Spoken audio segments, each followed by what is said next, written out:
అందరికి నమస్తే అండి. ఆంధ్రప్రదేశ్‌లో ఈరోజు ఎలక్షన్స్ అనేది జరిగినాయి. Assembly elections. అండ్ కొన్ని ఎగ్జిట్ పోల్స్ వచ్చినాయి. చాలా మటుకు ఎగ్జిట్ పోల్స్ అనేది కూటమి వైపు మొగ్గు చూపినాయి. అంటే కూటమి ఎలా అయినా గవర్నమెంట్ ఫార్మ్ చేసిద్ది అని కొన్ని చాలా ఎగ్జిట్ పోల్స్ వాళ్ళకి కూటమి వైపే చెప్పింది.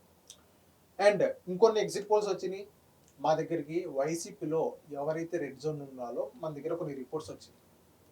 అంటే వీళ్ళు ఖచ్చితంగా ఓడిపోతారు అని మా దగ్గర కొన్ని రిపోర్ట్స్ వచ్చినాయి. ఎవరెవరు ఓడిపోతున్నారు అనేది ఒకసారి మనం తెలుసుకుందాం. ఆమదాల వలస తమ్మినేని శ్రీనివాసరావు,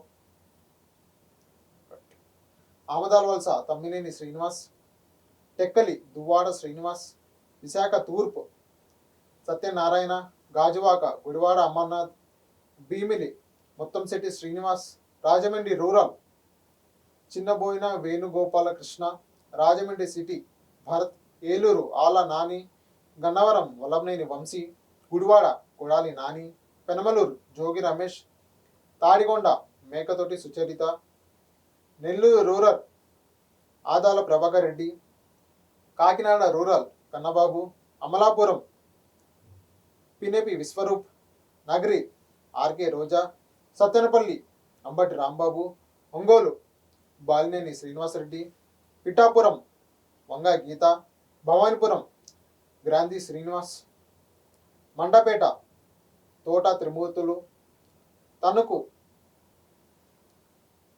కారుమూరి నాగేశ్వరరావు, గుంటూరు వెస్ట్ విడదల రజని, నిమ్మంగనూరు బుట్ట రేణుక, విజయవాడ సెంట్రల్ వెల్లంపల్లి శ్రీనివాసరావు.